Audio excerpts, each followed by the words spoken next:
Back in 2022, we went on a summer vacation trip to the hills of North Bengal. In the plains, the heat raged with ferocity. But once in the highlands, in the spine and fur-lined stretches of Delo, a different world unfolded as we reached one evening. Dark clouds took over with lightning streaks piercing through the skies, and as if to echo the signs, the power went off. For the next hour or so, through the glass panes, we could see lightning streaks penetrate deep in the valleys, sometimes illuminating the dense forest lands. And from the comforts of the room, we could hear the muted gale swaying the trunks of the trees. The rain continued till the next morning. As the rain subsided, we were on the way to Darjeeling. For long, we had wanted to see the villages of Takdah and Tinchuling, and hence we took a detour from the Peshawar road. And after a steep initial climb, we could see that we were amidst acres of tea gardens that slanted downhill till a thread-like river appeared.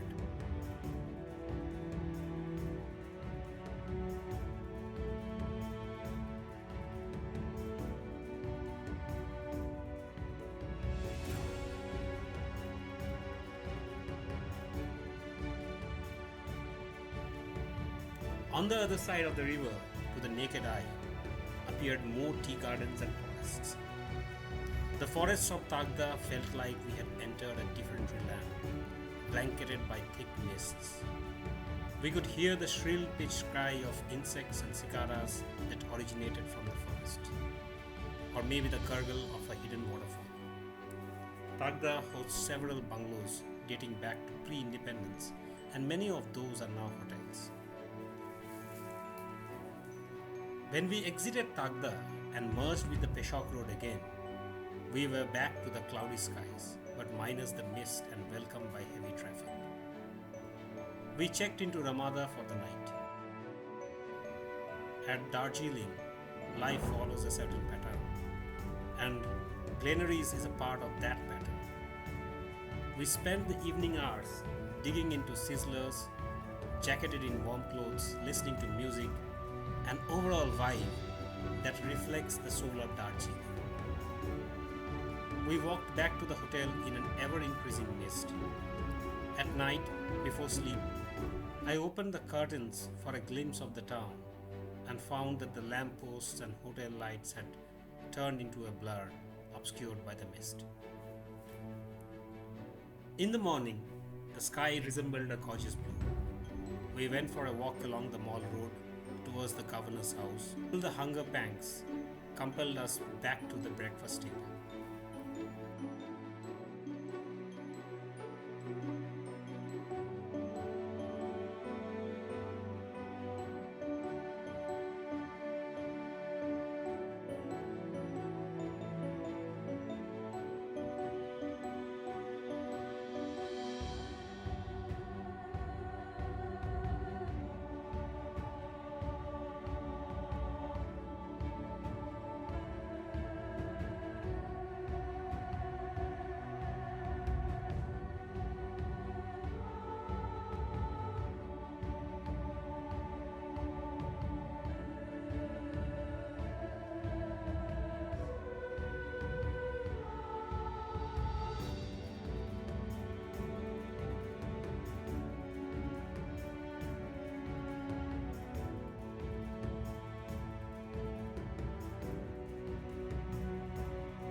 After breakfast, we headed down to Chalsa.